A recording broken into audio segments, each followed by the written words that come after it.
Selamat pagi anak-anak, salam sehat. Bagaimana kabar kalian semua? Senang sekali pada pagi hari ini Pak Guru bisa menyapa kalian meskipun secara virtual. Oke, Pak Guru pastikan kalian pada saat ini dalam keadaan sehat, tetap di rumah dan tetap menjaga kesehatan kalian.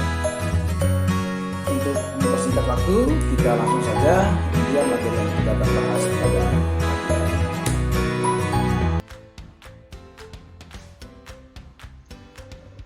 Oke, baik anak kelas 7, materi kita yang kita akan bahas pada pagi hari ini adalah di bab 2, yaitu norma. Setelah kita kemarin belajar bab 1, penetapan dan perumusan Pancasila, bagaimana Pancasila itu sebagai dasar negara, sebagai pandangan hidup, arti penting Pancasila baik sebagai dasar negara dan juga pandangan hidup. Nah, pada pagi hari ini kita akan masuk ke bab baru, bab 2, yaitu norma-norma dalam kehidupan bermasyarakat. Nanti kita akan bahas nanti apa saja tujuan pembelajaran kita pada pagi hari ini, yaitu memahami norma-norma yang berlaku dalam kehidupan bermasyarakat, yaitu untuk mewujudkan suatu keadilan. Oke, baik anak kelas 7, materi yang kita akan bahas pada pagi hari ini adalah di pertemuan keempat, norma-norma dalam kehidupan bermasyarakat. Dia materi yang kita bahas nanti, apa pengertian daripada norma itu dalam kehidupan masyarakat. Yang kedua, macam-macam norma yang ada dalam kehidupan masyarakat. Yang ketiga, kita akan bahas sanksi-sanksi dari pelanggaran terhadap norma-norma yang ada di dalam masyarakat itu sendiri. Untuk itu, dengarkan baik-baik, perhatikan slide demi slide ini, dan dengarkan apa yang Pak Guru sampaikan. Kita bahas di materi yang pertama, yaitu apa itu norma atau bagaimana pengertian daripada norma itu. Ini dia materinya. Dengarkan dan kita simak sama-sama. Oke, materi yang pertama yang kita akan bahas pada pagi hari ini adalah pengertian daripada norma itu. Ya, sebelum saya menjelaskan apa itu norma itu, Pak Guru punya ilustrasi yang singkat. Bayangkan Anda semua berjalan di lorong yang sangat gelap sekali tanpa ada sedikit pun cahaya. Kira-kira menurut kalian apa kira-kira yang saya butuhkan atau kalian butuhkan pada saat kita ingin melintasi suatu ruangan atau lorong yang sangat gelap? Pak Guru yakin saya dengan kalian pasti membutuhkan yang namanya penerangan, biar bisa melangkah, atau bisa berjalan di lorong yang sangat gelap itu untuk mencapai tujuan kita. Atau saya punya ilustrasi lain, kalian bayangkan dalam sebuah pertandingan, baik itu sepak bola ataupun basket, tidak adanya wasit atau tidak ada juri. Kira-kira pertandingan itu bisa berjalan dengan baik atau tidak? Pasti berantakan kalau tidak ada wasit. Pasti saling siku, saling bentrok. Nah, dalam kehidupan kita bermasyarakat juga kita membutuhkan yang namanya petunjuk selalu, atau suatu aturan yang mengikat semua warga negara biar bisa berjalan antara kepentingan yang satu dengan kepentingan lain biar tidak saling berbentrokan. Sama seperti background daripada slide ini, ada beberapa warga dan juga beberapa polantas yang sedang melakukan razia. Artinya jangan sampai di antara warga-warga ini yang menggunakan atau mengendarai sepeda motor tapi dia tidak memiliki SIM, tidak memiliki kelengkapan surat, atau bisa saja motor yang dibawa itu adalah motor curian. Nah, artinya inilah yang dilakukan polisi ini juga, dia adalah menjalankan suatu perintah sebenarnya. Ya, tujuannya adalah untuk mengatur tingkah laku dalam masyarakat itu. Misalnya kalau mengendarai sepeda motor, ya perintahnya adalah harus menggunakan helm. Dan kalau kamu tidak menggunakan helm, ketemu polantas, ya pasti kamu ditilang. Nah, dalam kehidupan itu juga penting yang namanya suatu norma. Kalau dalam pengertiannya seperti ini, Pak Guru buat sederhana seperti ini. Kaidah atau peraturan yang mengatur manusia dalam kehidupan bermasyarakat yang berisi perintah dan juga larangan. Artinya, harus ada suatu peraturan, harus ada suatu petunjuk yang mengikat manusia itu dalam berinteraksi di dalam masyarakat, biar terciptanya suatu kondisi yang kondusif. Nah, itulah pengertian daripada norma. Dia berisi petunjuk, berisi peraturan. Nah, peraturan itu siapa? Untuk semua manusia dalam kehidupan dia bermasyarakat, biar antara kepentingan yang satu dengan kepentingan yang lain tidak saling berbentrok atau berbenturan. Karena kita sebagai makhluk sosial, dalam keseharian kita selalu berinteraksi dengan makhluk-makhluk yang lain. Nah, itulah pengertian norma itu, kaidah atau peraturan yang mengatur dalam kehidupan bermasyarakat yang berisi perintah dan juga larangan. Kita harus menyadari apa yang menjadi perintah dan juga larangan, apa yang hal-hal yang tidak boleh kita lakukan. Nah, itu dia pengertian daripada norma. Kita lanjut. Oke guys, kita lanjut materi yang kedua yang kita akan bahas pada pagi hari ini. Di bab 2 adalah macam-macam norma. Ya, apa sih atau pada berapa sih norma-norma yang berlaku di dalam masyarakat? Pak Guru yakin kalian semua pernah mendapatkan ini pada saat kalian di sekolah dasar dulu. Pak Guru yakin sekali, kalaupun kalian tidak ingat, paling karena lupa saja. Nah, dalam masyarakat ada 4 macam norma.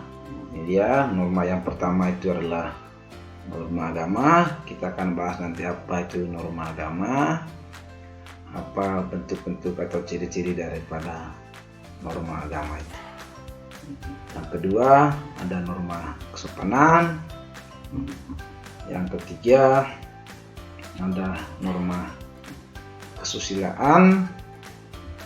Dan yang keempat ada yang namanya norma hukum. Nah, itulah keempat norma-norma yang ada di dalam masyarakat. Oke, kita akan bahas satu-satu apa itu atau pengertian daripada keempat macam norma itu yang ada di dalam masyarakat. Oke, dengarkan, perhatikan baik-baik, dan dengarkan apa yang disampaikan Pak Guru.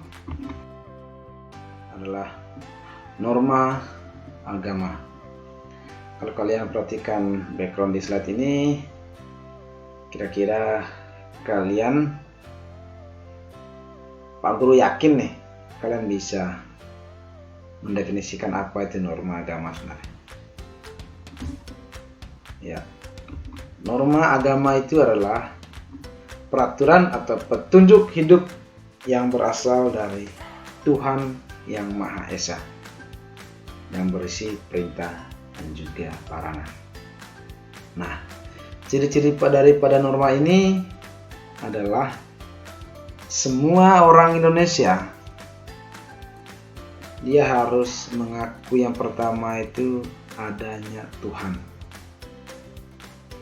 Yang pertama kalau dalam ciri-cirinya,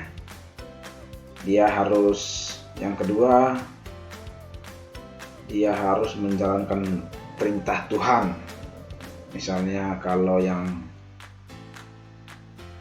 agama Katolik, perintahnya adalah harus ke gereja setiap hari-hari besar atau hari Minggu dan berdoa di lingkungan. Sama kalau yang Muslim, jangan lupa sholat Jumatan ataupun sholat 5 waktu. Yang Hindu berdoa atau sembahyang di pura, yang Buddha juga ke vihara.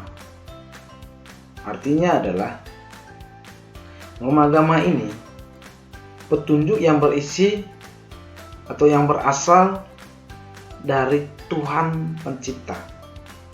Nah, dan larangannya itu juga kita harus taat. Misalnya larangannya tidak boleh mencuri, tidak boleh berbohong, tidak boleh bersaksi dusta, tidak boleh fitnah. Nah, ini adalah larangan.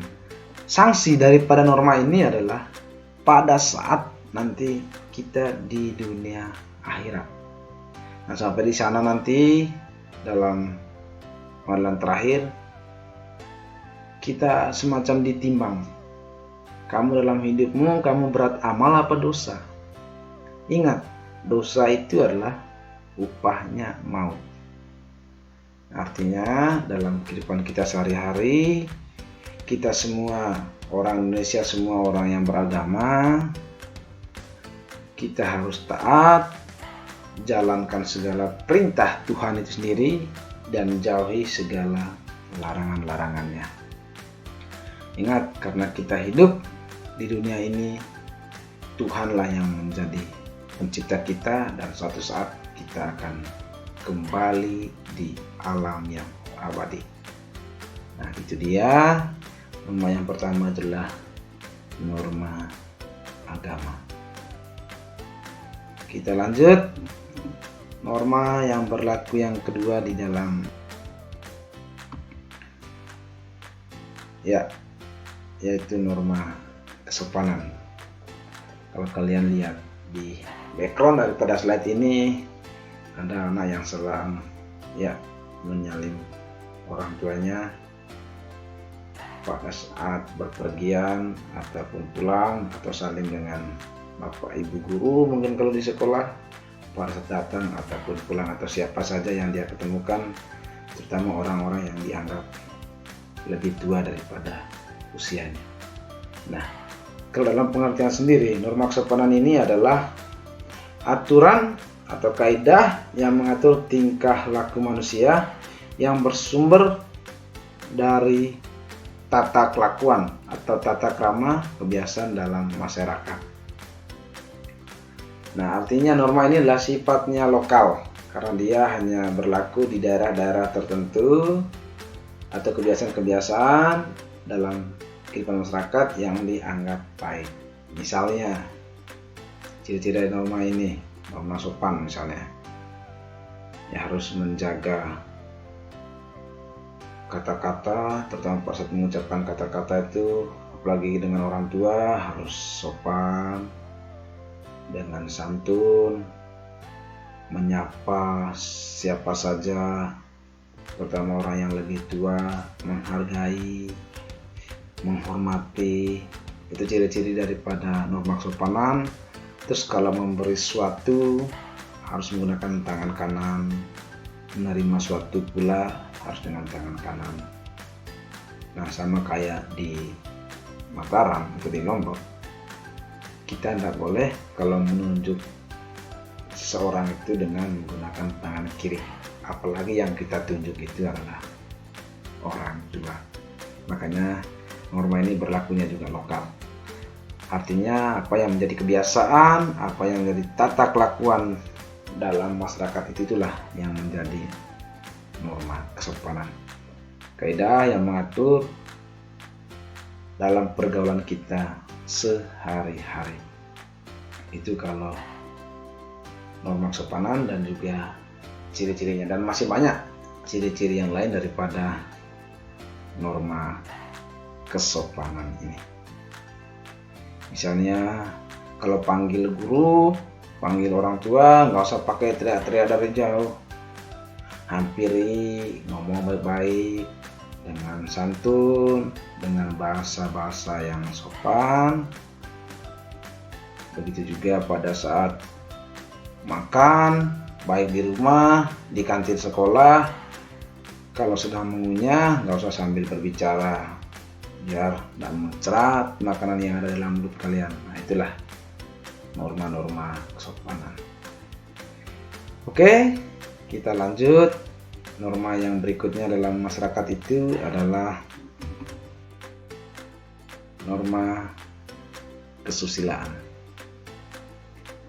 Ya, kalau kalian perhatikan dari background ini ada 2 orang anak, yang satunya sedang kecelakaan, sedang jatuh, yang satu sedang berusaha menolong atau membantunya. Nah, kalau dalam pengertiannya, norma kesusilaan itu adalah aturan-aturan hidup atau petunjuk hidup yang bersumber dari suara hati nurani manusia. Ya, nah, ciri-ciri norma ini adalah orang-orang yang gemar melakukan atau hal-hal yang sifatnya kemanusiaan. Dia ada tersentuh hatinya, ada rasa empati, karena norma ini adalah yang sangat kaitannya erat sekali adalah dengan hati kita. Misalnya kita melihat sesama yang sedang musibah, kita memberikan bantuan. Bukannya lihat temannya susah, diledekin, mampu saja kamu. Nah, itu adalah bukan bagian daripada ciri-ciri daripada norma kesusilaan. Rasa iba, lihat temannya yang tidak memiliki apa-apa, kita punya kelebihan, kita berikan, atau menolong orang yang sangat susah tanpa harus dia membalas. Nah, itu norma kesusilaan. Artinya aturan-aturan atau kaidah-kaidah yang bersumber dari hati nurani kita, itu tanpa ada paksaan. Artinya kita melakukan suatu, menolong seseorang atau menolong siapa saja, itu harus dengan ikhlas di hati, bukan pamer.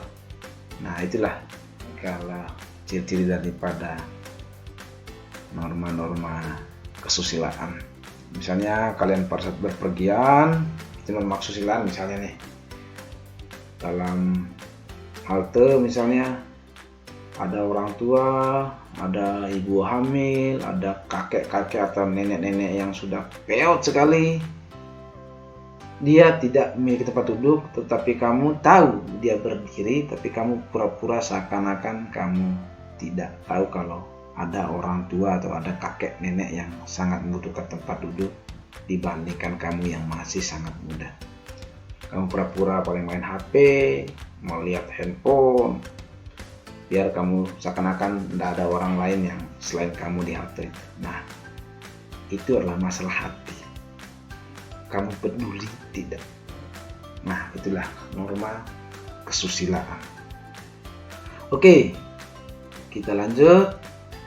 Norma keempat yang berlaku dalam masyarakat itu adalah norma hukum. Ya, kalau kalian perhatikan dari gambar itu adalah, kembali saya tayangkan, adalah ada beberapa polantas dan beberapa warga yang sedang melakukan razia atau warga yang sedang dalam proses tilang. Artinya, kalau pengertian dari norma ini adalah aturan yang mengatur tingkah laku manusia yang bersumber dari peraturan atau yang dibuat oleh pemerintah atau penguasa negara, atau peraturan yang dibuat oleh pejabat-pejabat yang berwenang. Nah, peraturan ini bedanya adalah dia sifatnya memaksa dan mengikat. Nah, artinya semua orang harus taat dan tunduk pada peraturan-peraturan ini. Misalnya, kalau kamu sedang mengendarai sepeda motor, yang harus kamu bawa itu adalah SIM helm harus gunakan, dan periksa kelengkapan surat-surat daripada kendaraan Anda. Pajaknya harus diperhatikan. Nah, karena kalau melanggar norma ini sanksi sangat tegas. Misalnya membunuh orang, ciri-cirinya daripada norma hukum, kamu mengambil hak milik orang lain, alias mencuri, kamu menganiaya temanmu, keroyok, mukul, apalagi yang namanya pembunuhan berencana. Nah, kalau kamu melanggar norma ini, kenapa saya bilang sanksi sangat tegas? Ya, kamu pasti dipenjara. Ya, karena ini dibuat oleh pejabat yang berwenang atau dibuat oleh penguasa-penguasa negara yang tujuannya untuk mengikat semua warga negara untuk taat dan tunduk pada peraturan yang berlaku. Nah, itulah norma hukum. Dan sanksi daripada norma ini sangat tegas dan dia sifatnya memaksa. Siapa saja dia harus taat dan tunduk pada peraturan itu. Makanya jangan suka-suka bully, suka mengambil hak milik orang lain, suka memukul-mukul temannya. Nah, karena itu bisa dipidanakan. Itulah norma hukum. Nah, keberadaan daripada norma ini sangat penting dalam masyarakat, terutama untuk mencapainya suatu keteraturan hidup, atau biar dalam kehidupan masyarakat itu terciptanya suatu kehidupan yang sangat kondusif. Biar kita tidak resah kemana-mana, biar kita tidak ada was-was, tidak rasa takut, ya, karena kita dilindungi sebenarnya oleh negara. Nah, inilah norma hukum ini dibuat oleh penguasa negara atau pejabat yang berwenang. Perlu ingatkan sekali lagi, sanksi daripada norma ini adalah sangat tegas dan sangat memaksa bagi siapa saja yang melanggar. Siapapun yang ada di muka bumi Indonesia ini harus taat dan tunduk pada peraturan hukum. Itulah norma hukum itu. Oke, itu dia keempat norma yang berlaku di dalam masyarakat. Aku ulangi lagi, ada norma agama yang bersumber dari Tuhan, ada norma kesopanan yang bersumber dari pergaulan masyarakat, ada norma kesusilaan yang bersumber dari hati nurani kita masing-masing, dan yang terakhir adalah norma hukum adalah peraturan atau petunjuk yang bersumber daripada peraturan yang dibuat oleh pemerintah, oleh penguasa negara atau pejabat yang berwenang. Itulah 4 macam norma-norma yang ada dalam kehidupan bermasyarakat. Karena tanpa adanya norma, Pak Gunda bisa bayangkan kira-kira apa yang terjadi di dalam masyarakat itu sendiri.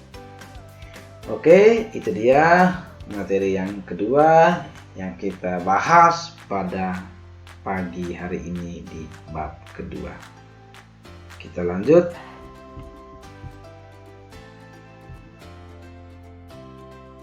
Oke, kita lanjut. Materi yang ketiga yang kita akan bahas pada pagi ini adalah sanksi bagi pelanggaran terhadap norma dalam kehidupan bermasyarakat.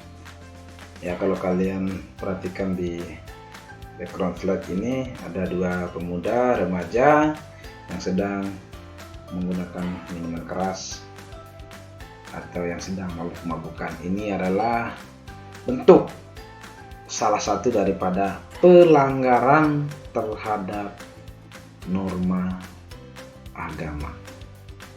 Berjudi juga, mabuk-mabukan, malas ke gereja, sering berbohong, sering berdusta, itu juga adalah bentuk pelanggaran daripada norma-norma agama. Ya, sanksi bagi yang melanggar daripada norma ini adalah sanksinya tidak tegas sebenarnya, karena yang menerima sanksi daripada norma agama ini adalah pada saat di akhirat atau di alam baka atau di neraka. Sanksinya nanti kalau orang dalam kehidupannya tidak menjalankan atau tidak menjalankan perintah dari Tuhan. Yang dia jalankan hanya larangan, ya akhirnya upahnya adalah maut. Dosa yang dia dapat akhirnya tempatnya di neraka dia nanti. Nah, sanksinya adalah oleh Tuhan kelak nanti di akhirat, yaitu berupa siksa di neraka. Kalau kebiasaan orang-orang yang dia tidak pernah menjalankan perintah-perintah agama, yang dia jalankan hanya larangan-larangannya saja. Misalnya bentak-bentak orang tua, itu juga bentuk pelanggaran daripada norma agama. Makanya dalam perintah Tuhan itu adalah hormatilah ibu bapakmu kalau kamu pengen umur panjang hidup di dunia ini. Nah, masih banyak bentuk-bentuk pelanggaran yang lain daripada norma agama ini. Pak Guru yakin dalam keseharian kalian juga sering atau pernah bahkan sering melihat bentuk pelanggaran-pelanggaran daripada norma agama ini. Memang sanksinya sekarang tidak kamu dapat pada saat di akhirat, karena kelak kehidupan kita adalah di alam baka, di kehidupan kekal, kehidupan abadi. Karena kita hidup saat ini adalah itu hanya sementara. Kita semua sedang menjalankan misi atau skenario dari Tuhan, entah kapan Tuhan memanggil kita. Makanya pesan dari Pak Guru, selagi kita masih hidup, jalankan apa yang menjadi perintah Tuhan dan jauhi apa yang menjadi larangannya. Oke, itu dia sanksi yang melanggar daripada norma agama. Kita lanjut yang sanksi pelanggaran daripada norma kesopanan. Kalau kalian perhatikan di slide ini adalah beberapa orang yang satu temannya sedang dikucilkan sebenarnya. Nah, kau bayangkan kalau kamu selalu berkata-kata kotor, berkata-kata kasar, atau bahasa orang itu mulutmu bualan, nggak pernah sopan dengan seorang, kira-kira temanmu mau nggak bergaul sama kamu? Pak Guru yakin pasti kamu dibenci teman-teman kalau kamu sering menggunakan kata-kata kasar, kata-kata kotor, ludahin teman, maki teman.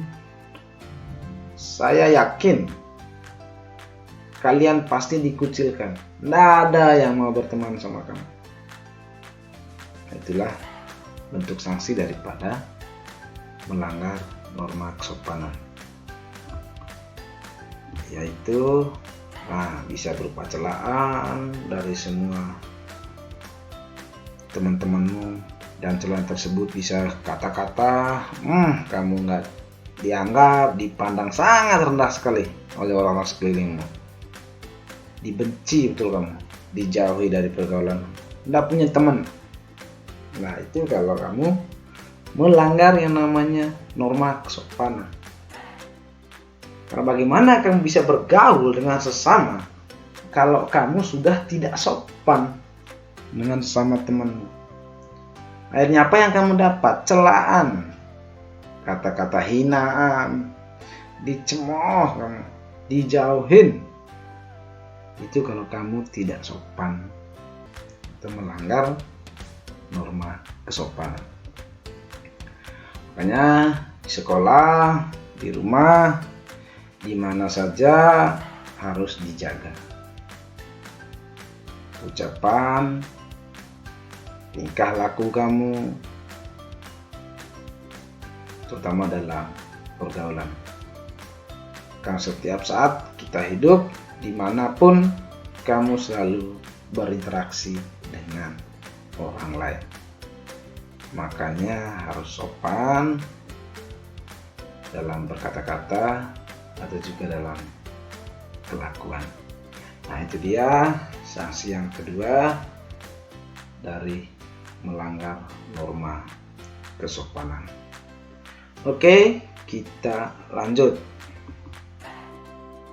Yang ketiga ini, kalau kalian perhatikan background ini, kira-kira ini orang yang sedang apa kira-kira? Pak Guru yakin kalian pasti tahu jawabannya. Ini adalah seseorang yang sedang mengalami suatu penyesalan yang berat dalam hidupnya. Nah, berarti orang ini orang yang melanggar terhadap norma kesusilaan. Ya, yaitu pasangan tersebut yang akibatnya akan menimbulkan penyesalan seumur hidup, penyesalan. Karena ini masalah hati. Misalnya untuk pelanggaran daripada norma kesusilaan yang ada hanya nyesel, misalnya kamu berkelahi dengan seseorang, terus kamu udah sempat minta maaf, tiba-tiba temanmu itu dia pergi jauh, kamu minta maaf tapi orangnya nggak ada, kamu nyesel. Astaga, kenapa kemarin saya nggak sempat minta maaf? Pas kamu mau minta maaf, orangnya nggak ada. Yang ada hanya nyesel. Misalnya yang tadi Pak Guru sampaikan, norma kesusilaan. Pada saat kamu berpergian di halte ataupun di bus, kamu mendapat tempat duduk, sementara di samping kamu ada orang yang tua atau kakek nenek ataupun orang cacat, atau ada ibu yang sedang hamil, dia ingin mendapatkan tempat duduk tapi kamu malah asik duduk sendiri, pura-pura tidak tahu, pura-pura tidak ada, mati rasa, seakan-akan mereka tidak ada, seakan-akan kamu sendiri di bis itu. Nah, pas orang itu turun, kamu pasti nyesal. Astaga, kenapa saya tadi tidak biarkan mereka di tempat yang saya duduk. Nah, itulah sanksi melanggar norma kesusilaan. Kamu menyesal. Kamu sering mengeluarkan kata-kata kotor, caci maki ke orang tuamu, ke siapapun, ke temanmu. Kata-kata itu tidak bisa kamu tarik kembali. Yang ada hanya nyesel. Kamu mau minta maaf ke orang itu, orangnya sudah pergi atau orangnya bahkan sudah tiada di dalam bumi ini. Kamu merengek nangis, yang ada hanya nyesal, lulus dada terus kamu. Nah, itulah kalau orang yang melanggar norma kesusilaan. Makanya harapan daripada norma ini adalah kita harus berbuat baik dengan sesama, sopan, harus punya rasa empati, rasa peduli, rasa tergerak hati. Karena kamu boleh bohong ke siapa saja dalam hidup ini, kamu tidak boleh atau tidak bisa bohong sama hati kecil kamu sendiri. Karena yang tahu kamu melakukan sesuatu baik atau benarnya hati kecilmu yang tahu. Nah, itulah makanya penting dalam keseharian kita harus menaati yang namanya norma kesusilaan. Karena ini adalah peraturan yang sumbernya dari hati nurani biar tidak menyesal seumur hidup. Nah, itulah dia sanksi daripada yang melanggar norma kesusilaan. Oke, kita lanjut. Ya, yang keempat adalah sanksi pelanggaran terhadap norma. Kalau kalian perhatikan di background slide ini, kalian pasti lihat ada seorang remaja yang sedang ada di balik jeruji besi, alias dia sedang di penjara. Nah, kalian bayangkan kira-kira orang ini kenapa, atau remaja ini kenapa dia sampai berada di balik jeruji. Pak Guru yakin kalian pasti bisa menjawab itu. Pasti orang ini telah melakukan kesalahan atau telah melanggar suatu peraturan yang bertentangan dengan aturan atau hukum yang diatur oleh negara, yang dibuat oleh pejabat yang berwenang, yaitu adalah orang yang sedang melanggar norma hukum. Ingat tadi yang perlu sampaikan, sanksinya ini adalah sangat tegas dan memaksa seorang yang telah melakukan pelanggaran itu ya harus mendapat sanksi berupa kurungan, denda, dan juga penjara, bahkan sampai penjara seumur hidup. Ya, ini adalah bentuk sanksi melanggar norma hukum. Ya, bisa berupa pidana atau penjara. Misalnya kamu membunuh orang, kamu menganiaya orang, ya resikonya ya kalau kamu membunuh orang, orangnya meninggal, minimal kamu penjara sekurang-kurangnya itu adalah 10 tahun. Apalagi kamu merencanakan membunuh seorang, ya bisa jadi 15 tahun ke penjara. Atau kamu mengambil milik orang lain alias mencuri, bukan soal barangnya itu berapa harganya, tapi dari perbuatan kamu mengambil milik orang lain tanpa sepengetahuan pemilik, berarti kamu mencuri. Nah, kamu bisa penjara ya minimal 5 tahun. Nah, itu kalau kamu melanggar norma hukum. Atau kamu bully teman di kelas atau sering bully dalam bergaul di rumah, hati-hati. Kamu juga bisa dipenjara. Misalnya yang sering, Pak, saya kan hanya maling mangga. Tidak masalah, Pak, saya kan hanya maling sandal di tempat ibadah, hanya sebelahnya. Tetap kamu itu yang namanya melanggar yang namanya norma hukum. Kamu bisa saja dipenjara. Nah, karena ingat, sanksi daripada melanggar norma ini sangat tegas dan memaksa kamu harus menjalankan sanksi daripada norma ini. Pak, saya kan hanya main-main tadi, Pak. Saya pukul teman saya. Nah, penganiayaan, bisa kamu dipenjara. Pak, saya hanya main-main tadi, Pak. Nggak ada niat saya mau tusuk dia. Tapi kenapa, Pak? Ya nggak tahu kenapa. Saya tusuk dia. Nah, meninggal orangnya, kamu bisa dipenjara. Itulah sanksi daripada melanggar norma hukum. Makanya dalam keseharian, taati yang namanya aturan. Misalnya ke sekolah, disuruh jam 7.15 harus nyampe di sekolah. Jangan setengah 8 kamu nyampe di sekolah. Akhirnya apa? Yang ada kamu dihukum di sekolah. Nah, itu melanggar aturan yang sifatnya mengikat. Suruh kerjakan tugas, kerjakan digeser batas waktunya sampai jam 12 misalnya, jam 12 malam. Kamu nak kumpul, besok paginya kamu kumpul. Akhirnya apa? Nilainya berbeda. Nah, itu adalah bentuk daripada apa yang kamu melanggar aturan itu, ya resiko yang harus kamu dapat. Misalnya pada saat pembelajaran sekarang, kamu harus absen setengah 8. Nah, kamu kesana kemari jam setengah 8, balik jam 9. Nah, absennya ditutup. Yang salah gurunya, yang salah orang tuanya, yang kamu salah. Nah, ini semua adalah hal-hal yang harus kamu hindari biar tidak mendapat hukuman atau sanksi daripada melanggar yang namanya suatu peraturan yang sifatnya itu adalah mengikat dan memaksa.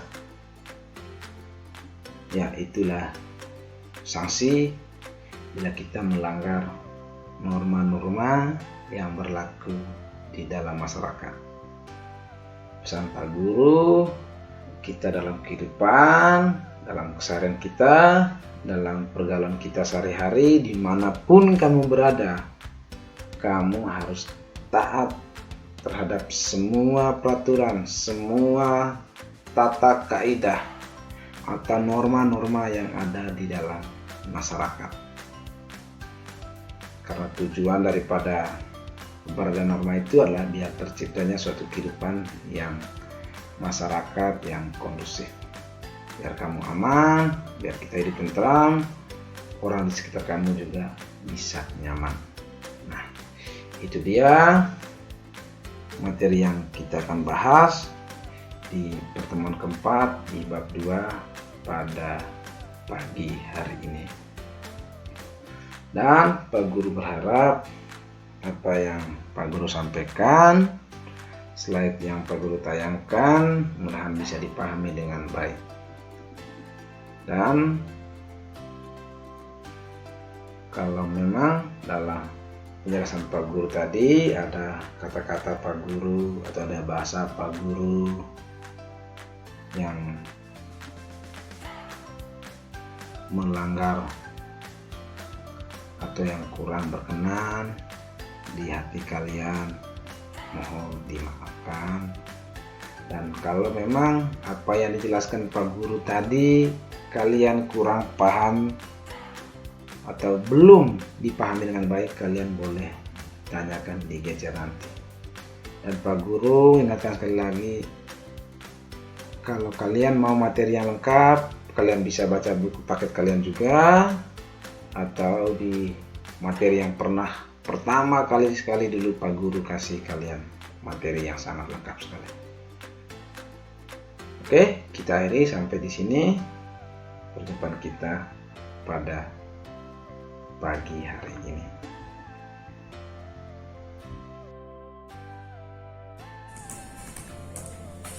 Oke, sampai sini dulu perjumpaan kita pada pagi hari ini. Kita berharap apa yang telah Pak Guru sampaikan tadi dari awal sampai terakhir dari slide tadi bisa dipahami dan bisa dimengerti dengan baik. Dan kalau memang dari penjelasan Pak Guru tadi dari pertama sampai terakhir ada yang kurang paham atau ada yang belum dimengerti, silakan nanti ditanyakan langsung di classroom. Dan kalau memang ada bahasa Pak Guru yang kurang berkenan atau ada salah-salah kata, mohon dimaafkan. Sampai jumpa, salam sehat. Antonius Forza.